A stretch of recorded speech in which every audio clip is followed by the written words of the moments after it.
Greetings, viewers. In July of 2021, I hosted a live streaming event for the Musa Masala organization, who in their multiple capacities, they are forwarding and promoting safe and ethical mountain travel. And they're raising money for the Wangchu Memorial Hospital, which is in a remote region of Nepal.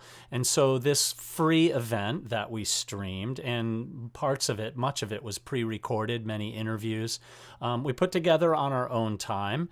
And several people were behind the scenes working to make it happen. And our goal for this particular event was to talk about the garbage and the human waste issue and problem on Mount Everest and in the Khumbu region of Nepal. And if you look for episode 87, for instance, of my The Happiness Quotient podcast, you can find my interview with Peter Hillary about the current situation on Everest. And I'll provide that link in the notes here.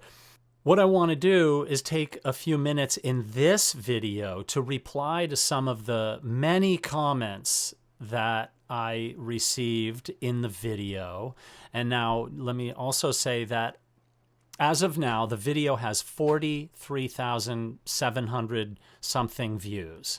And there are over 370 comments, many of those being my replies to the comments, because I feel like it's important for me to pay attention to the people who are actually watching and contributing to the discussion, because really, after all, that's what this is, the idea of a discussion about what's happening there. And so it's a 44-minute video, the one that I re-edited and put up on this YouTube page. The link will be in the notes of this video. And so one thing that you can do as a YouTuber is you can go into the analytics of a video. You can find out how long people are watching, how many people are watching at that minute or in that hour over the last 48 hours or, over the broad stretch of time. And so I found out in the analytics, now this was not really that troubling because this video wasn't for everybody, that people were watching for less than 8 minutes of a 44-minute, if you will, documentary about the garbage and waste problems on Mount Everest. And that's fine. People can click away. But it became so obvious to me that the majority of the comments were coming from people who were probably more of the less than 8-minute viewers than the ones who watched it to the very end. So, to some of the questions and the comments. Here's one by Owen Higgins.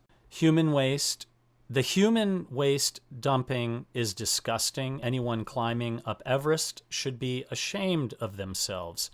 Watching these guys chatting about the solution is to take it home in your suitcase. Lazy articles. Thank you, Owen. I've climbed Mount Everest, and I'm not ashamed of myself. And there are most of the people I know there shouldn't be either. And I don't believe in shame anyway. That's what screws kids up and marriages up and all sorts of things like that. That's a whole nother topic. The human waste and garbage problem on Everest is happening everywhere around the world. It doesn't discount what the issue is on Mount Everest. Then I have a comment from Sangberg, who wrote, I don't know why serious climber want to climb Everest today, ? It's just a circus standing on top full of garbage, ? Get rid of the guide system. If you cannot climb without guided tours, start with a easier mountain. Benegas is right. They have to kindergarten many of the climbers. So a lot of this I agree with. Completely correct. That said, when I was on the summit, I was there with only one other person. I and all the people that I've climbed with were not interested in being a part of the conga line. We've always held back and waited for the large groups of people to come and go before we went up the mountain. One of the things I've always said is that the most dangerous part of climbing Mount Everest is the other people. So I wait, even if that makes it a possibility that I'm going to miss a summit opportunity. I would rather climb and have it feel as it did decades ago, instead of being, looking at the heels of a climber and then having a climber at my heels. Dondolf Trumpler, OMB ace fighter pilot, says the self-centered nature of these shallow people allows them to just crap all over the place and not have a second thought about it. Well, true, to a certain extent, yeah. But we're not all self-centered. I am a little bit. I mean, I'm doing a YouTube video, so it takes a little bit of self-centeredness to even think people give a crap about what I'm saying now. I'm just saying, people go after this mountain not because they're self-centered and arrogant. They do it because they want the challenge and the thrill of what it's like to climb the greatest and biggest mountain in the world. The Wayward Grape says, Everest is a tourist attraction now. The respect for the native people's culture and general care for the mountain itself has gone. Gone are the days of earning your way to climb Everest.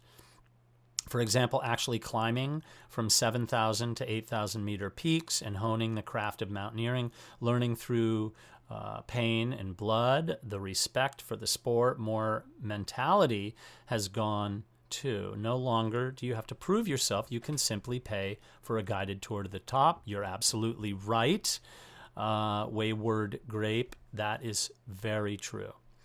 Nepal in 2021 earned $4.5 million in permit fees alone.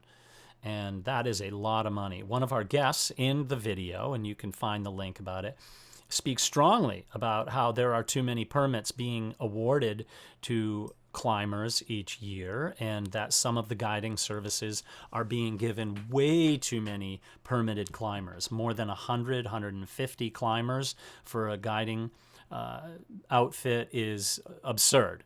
That is completely agreed.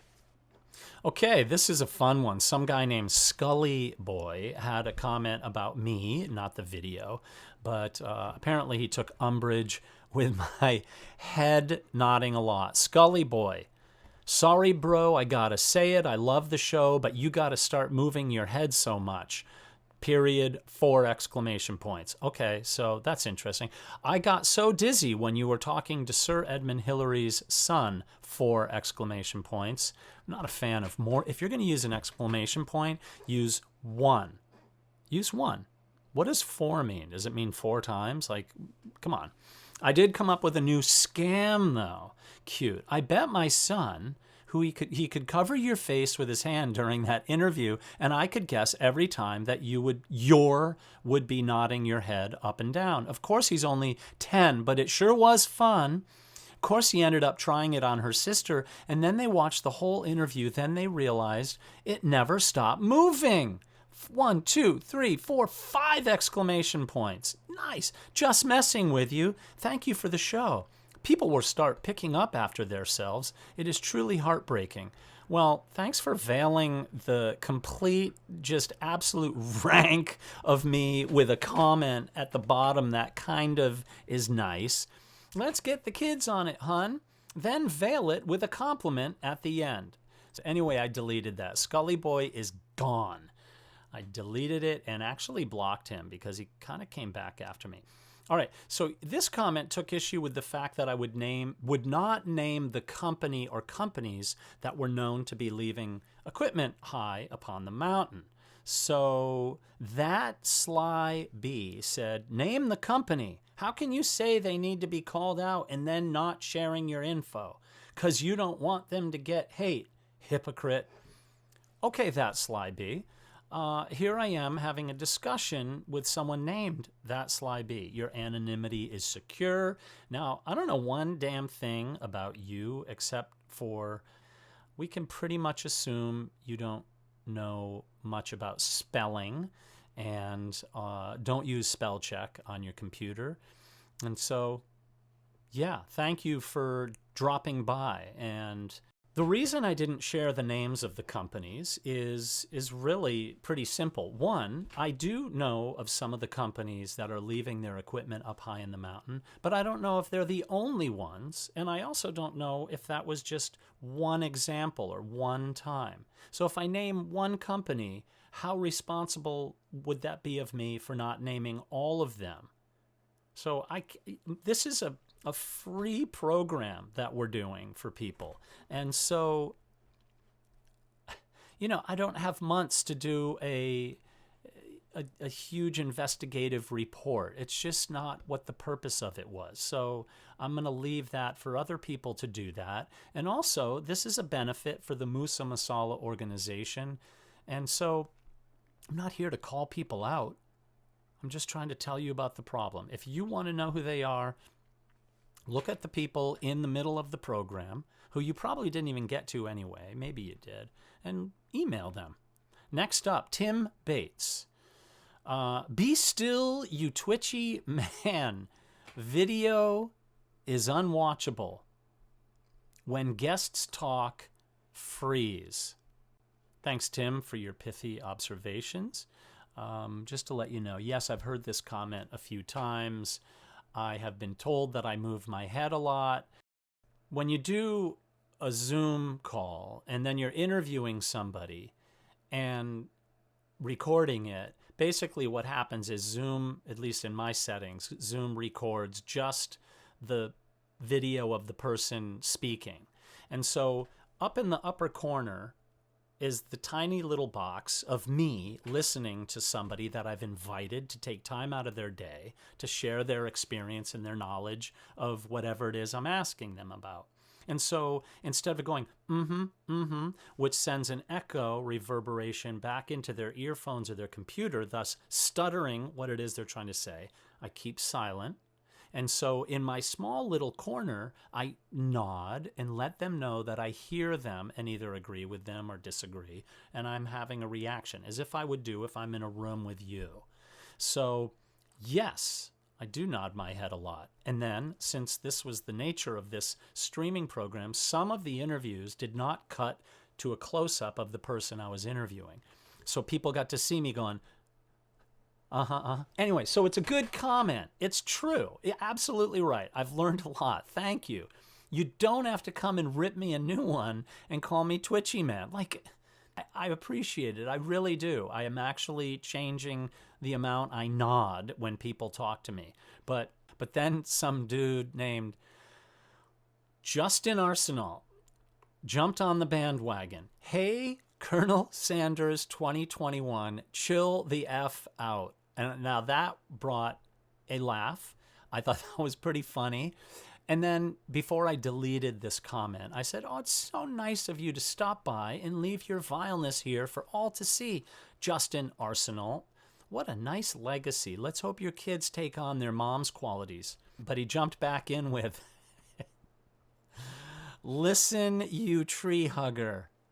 Look how people are treating people. Crime, political pollution. You think cleaning a mountain is more important? How about you do something else, like for the garbage dump? But it really gets people's goats, especially Justine Arsenal, who I deleted and blocked.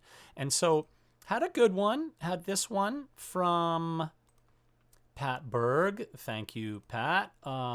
My first impression is that most mountaineers is that they are self-absorbent, gatekeeping douchebags.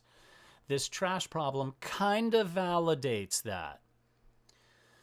So apparently, Pat Berg never drank a bottle of water in plastic, has always recycled 100% of anything that he or she has ever bought in the store. Probably never polluted, drives a car that doesn't emit fumes into the atmosphere. Pat, you're perfect. Summiting once sounds awesome. Summiting from both sides of Everest is even cooler. But 7 times, he's speaking about David Leaño Gonzalez, who summited 7 times. He was in my show, and it was an awesome interview. You should watch it. In my opinion, that is excessive and destructive. Cool. Thanks for sharing your opinion. I really appreciate it. But saying all mountaineers are the same as are the same is like saying all soccer players are the same, or all dancers, or all teachers, or all Americans, or all janitors, or all people who comment on YouTube videos. So, all right, Pat, come on. You don't have to call me names. If you think I'm a disgrace, that's cool, but I read every comment. It's important how people treat each other. And that probably wasn't nice of me to point out that your grammatics and your spelling isn't very good. I did delete this comment. But, there's garbage problems everywhere. So, the fact that people think of the Everest climbers as the problem for the problems of the world is peculiar to me. Those are some of the comments I've gotten. I hope if you do click on the link to the video that you'll watch the entire thing. And if you are interested in it, make a comment. Let me know what you thought about the program. We are going to do another program in October. It's going to be about mountains as inspiration to artists, and that might mean painters or musicians or whatever it might be.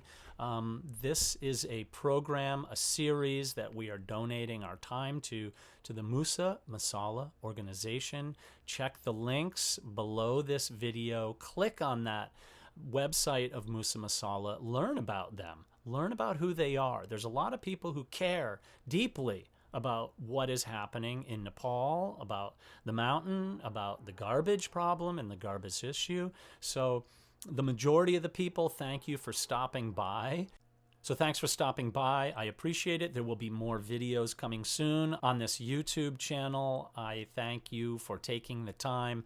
I hope you were entertained as I was by the comments left underneath this amazing video about the garbage and human waste problem on Mount Everest. I will see you all soon.